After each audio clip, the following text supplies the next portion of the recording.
Mener un projet entrepreneurial au CP, c'est échanger avec les élèves à partir d'une leçon et organiser un travail de groupe. Au CP1, l'enseignant écrit les énoncés du projet au tableau et encourage chaque élève à répondre en ses propres termes oralement. Au CP2, l'enseignant écrit les énoncés au tableau et encourage chaque élève à recopier dans son cahier de notes.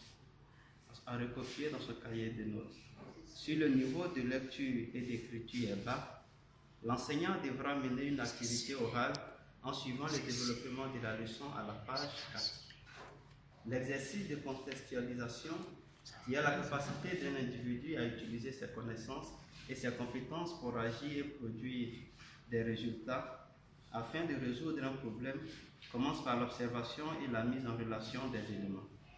À travers la démarche de projet, l'élève apprend comment associer les différents faits et éléments se présentant à lui pour en établir un rapport ou un lien.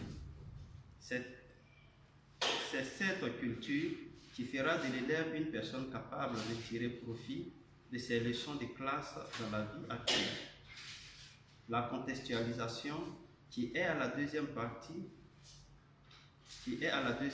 du manuel de l'élève, peut être mise à contribution pour associer la lecture, l'écriture, les éléments contextuels et les rapports existants entre eux. À ce stade, l'entrepreneuriat consiste plus au développement des valeurs, à l'apprentissage de l'organisation et à la proposition des actions de valeurs. Encourager chaque élève à proposer des idées originales. Le projet entrepreneurial se fonde sur les apprentissages dans les différents domaines de connaissances. 1. Dans le domaine des langues. À travers l'apprentissage des mots et des tests, l'enfant développera des compétences pour construire un langage de communication et de rédaction de projets. 2. Dans le domaine des sciences, l'apprentissage des opérations et de la nature des objets et de leur fonctionnement permettent de comprendre le rapport de valeur entre les éléments dans une situation donnée. On apprend ici le langage quantitatif ou chiffré qui permet d'évaluer l'impact d'un projet. 3. Dans le domaine de l'univers social.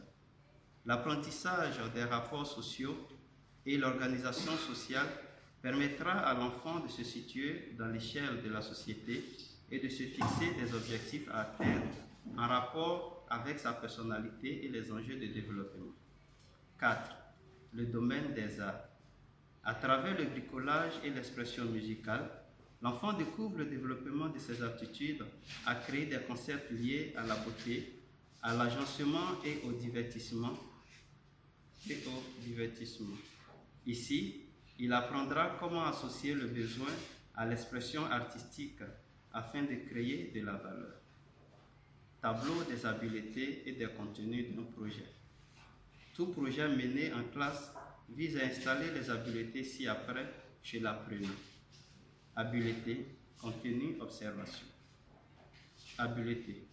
Exploiter l'information issue du test de l'exercice ou du cas, la leçon du cours ou le sujet. Le contexte. Observation. L'idée à traiter peut être originale ou tirée d'un contexte existant. Habileté, observer, entre parenthèses, analyser. La situation exposée et son environnement. La justification. Observation. S'approprier le concept et l'adapter à sa vision. Contextualiser. Se fixer dans les habiletés maintenant. Les objectifs à atteindre pour créer de la valeur. Les objectifs. Observation. Définir clairement ce que l'on vise par rapport à l'idée du projet. Habileté. Déterminer les bénéficiaires, la méthode et les actions à mener. Les cibles, la stratégie et les activités. Préciser sa méthode de travail et les tâches nécessaires au projet. Organiser. Les ressources de mise en œuvre, les moyens, identifier les besoins nécessaires au projet, humain, matériel, financier. Établir un plan d'action, le calendrier. Se fixer un programme clair pour chaque activité à mener dans le projet.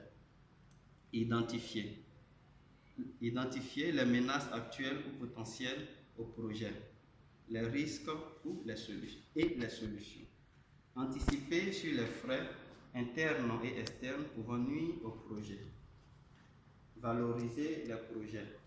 Se projeter après les activités, les résultats attendus. Identifier la valeur ajoutée du projet par rapport au contexte actuel. Ok, on s'arrête là d'abord. En fait, là, nous comprenons qu'au CP, l'objectif entrepreneurial consiste à développer l'esprit critique de l'enfant, l'esprit analytique, l'esprit d'observation. L'enfant est au contact des écritures et des lettres. Il ne sait pas bien griffonner, ou peut-être qu'il sait griffonner, mais il s'est débrouillé. Mais tout petit qu'il est, il faut lui donner déjà le sens d'analyse de son environnement. C'est lorsque l'enfant comprend comment trouver des solutions autour de son environnement qu'il s'orientera mieux par la suite. Alors là, on a fait la présentation succincte. Vous savez que dans chaque leçon, il y a des habiletés que les élèves sont censés développer. Mais en matière de projet, ce sont les mêmes habiletés sur tous les projets qu'ils vont mener, parce que ça va dans toutes les disciplines. Et l'objectif à développer, les habiletés plutôt à développer, c'est ce que vous lisez là. Donc vous avez la colonne des habiletés, vous avez la colonne qui présente le contenu, et dans le contenu, on a fait des mots en majuscules. Ça veut dire que c'est la suite logique d'un projet. On commence par un contexte, on donne la justification, on détermine les objectifs, on cite les cibles, on cite la stratégie, on détermine un calendrier, on détermine les ressources, on va déterminer ensuite les résultats attendus, ainsi de suite. Ça, c'est la logique du projet. Donc, l'enseignant est censé avoir cette logique en tête pour savoir comment le projet qu'il est en train de mener avec l'enfant va continuer. Maintenant, en termes de projet, un projet, ce n'est pas une affaire qui prend trop de temps. Ça dépend de ce que vous voulez faire. Un projet peut consister à balayer la classe. Mais vous mettez ça dans la logique du projet. Au lieu d'envoyer les enfants, allez balayer la classe. Vous les faites asseoir pour qu'ils planifient l'action ou l'activité qui consiste à balayer la classe.